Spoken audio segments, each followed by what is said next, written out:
આજે તારીખ 20/4/2026 આવનારી 6 દિવસ પટીએ એટલે કે 26/4/2026 રોજ ધારી નગરપાલિકાની પ્રથમ ચૂંટણી આવી રહેલી છે। ત્યારે આપણે ધારીના હાર્દસમા વિસ્તાર એટલે કે નવી વસાહત અને હરિકૃષ્ણનગર આ જે બોર્ડર છે, આ બોર્ડર ઉપર અત્યારે આપણે ઊભા છીએ અને આ બોર્ડર ઉપર જેટલા પણ રહીશો રહે છે એમના માટે ભારે યાતના ભરી આ જિંદગી અને એના વિશે આજે આપણે મતદારોની પાસે આવેલા છે। આપ જોઈ શકો છો કે ભર ઉનાળે આ નદી અત્યારે હરિકૃષ્ણનગર અને નવી વસાહત વિસ્તારમાં વહી રહેલી છે। આ છે ખુલ્લી ગટર, આ નદી છે ભર ઉનાળામાં ખુલ્લી ગટર કે જ્યાં અહીંના રહીશો ભારે યાતના વેઠી રહેલા છે।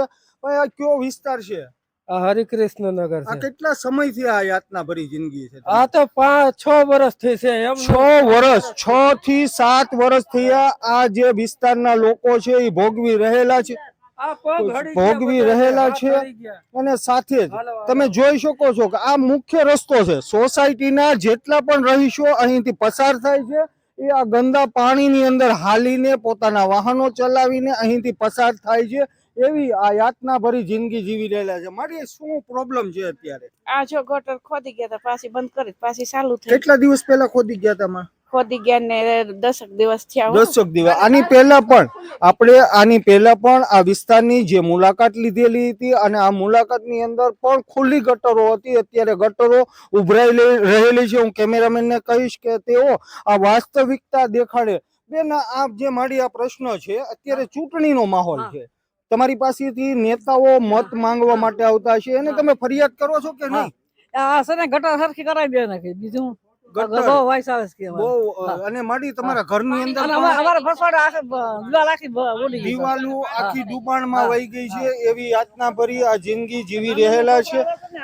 મારી અત્યારે વાહન ચાલકો, રાહદારીઓ, તમારા બાળકો બધા પણ પરેશાન થતા હશે। બીજું શું કહેવા માંગો છો? પીવાના પાણીમાં ભળી ગઈ છે આ ગટર। આ ગટર પીવાના પાણીમાં પણ ગંદા પાણી પી રહેલા છે ધારી શહેરના શહેરીજનો। વોર્ડ નંબર 6 બેન કયો વિસ્તાર છે? આ વિસ્તારનું હરિકૃષ્ણનગર અને સોસાયટી હરિકૃષ્ણનગર 1 અને સોસાયટીના રહીશો જે છે એ ભારે યાતના ભરી જિંદગી જીવી રહેલા છે।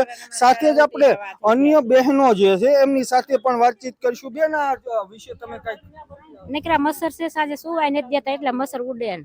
મચ્છરજન્ય રોગચાળો પણ ફાટી નીકળ્યો છે મારી। છોકરાને શરદી ને ઉધરસ ને મટતા જ નથી। આમ જોઈએ ને તો નેતાઓ છે એ મત માંગવા માટે ધારી શહેરના ખૂણે ખૂણે જઈ રહેલા છે। પહેલા તમે આ ગટરનું કામ કરી દેજો એવી તમે તંત્ર પાસેથી આશા રાખો છો। અને મારી આ જે જિંદગી તમે જીવી રહેલા છો, ખાસ કરીને આ સોસાયટી વિભાગ છે, તો ધારીના અન્ય શહેર ખૂણે ખૂણે કેવી વાસ્તવિકતા છે? બેન આ ગટરની બારામાં અમારે તો બહુ જ નડે છે, ક્યાં જાવું કયો સાહેબ? ગટર નડે છે, આ વિશે તમે તંત્રની પાસેથી શું આશા રાખો? બહુ અમારે તો ભાઈ બહુ તકલીફ છે। અમારે તો હસોડું રહેવાતું નથી, અમારે મચ્છરની ને બધી બહુ તકલીફ પડે છે। બીમાર જેવા છોકરા રહે છે, અમે અહીંયા રહી ન શકતા। એટલી આમ વાઇસ મારે છે ને તો હસોડું અમે અમારા ઘરમાં અમે રહી ન શકતા, એવી અમારી પોઝિશન છે દરરોજ ને માટે।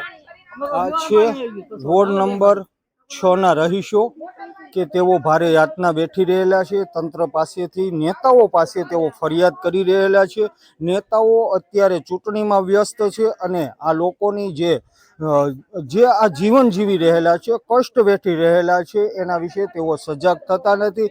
હા, મતદારોને રીઝવવા માટે પૂરેપૂરો પ્રયત્ન કરી રહેલા નેતાઓને પણ આપણે સંદેશો આપીએ કે આ વિસ્તારની અંદર તમે આશા શું રાખો છો બેન? અત્યારે હવે આ એમ જેમ બને એમ છે ને ભાઈ, આની જે કઈ ગટરની થતી હોય ને એ વ્યવસ્થા કરે। અને કેમ કે અમારા બીમાર જેવા રહે છે, બાજુમાં અમારા બાપુ છે એક, આ ઈ બીમાર જેવા રહે છે ઈ કાયમિક ને માટે। હવે આનું તમે જેમ બને એમને વેલા તકે કરો। અને ડેન્ગ્યુ અમારે આ મચ્છર ને ત્રાસ બહુ પૂરેપૂરો છે ભાઈ। આનું જેમ બને એમ તમે છે ને એ જોઈ જાઓ હરું અને આનું જેમ વેલે તકે આની કરો સારવાર।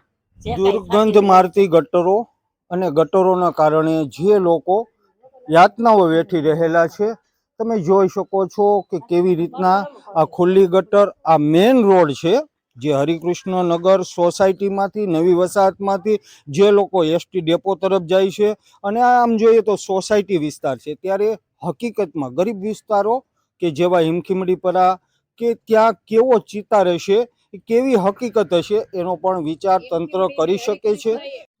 તો અમે એનો પૂરેપૂરો 12 કલાક દિવસના અમે 24 કલાક એનું છોકરાઓનું અમે ધ્યાન રાખી છીએ. કેમ કે નાના નાના છોકરાઓ 8 થી 9 છોકરા અમારા આ શેરીની અંદર છે. સતત અમે છોકરાનું ધ્યાન રાખી છીએ એટલે આ વસ્તુ બનતી નથી.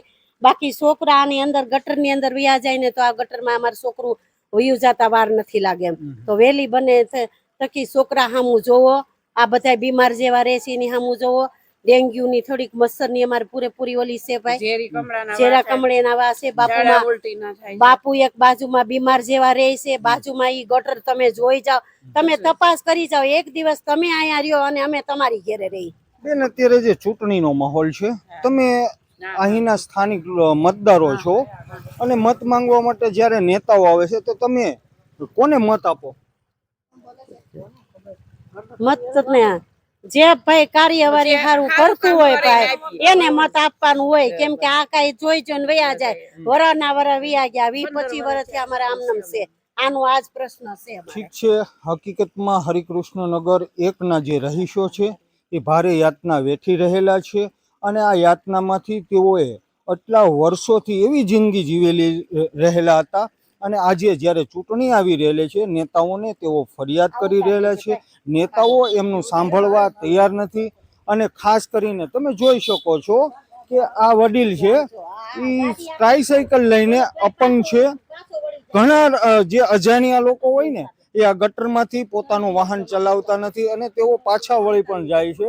ત્યારે ખરેખર આ વિસ્તારની યાતના ભરી જિંદગીમાં આમ જોઈએ તો સરકારે ખાસ કરીને ધારી નગરપાલિકાના સત્તાધીશોએ, ચીફ ઓફિસરોએ ખાસ કરીને આ વિસ્તારની મુલાકાત લેવી જોઈએ અને જેટલા પણ આ વિસ્તારની અંદર ઉમેદવારો છે એ ઉમેદવારોએ પણ આ લોકોની મુલાકાત લઈને એનું નિવારણ તાત્કાલિક લાવવું જોઈએ.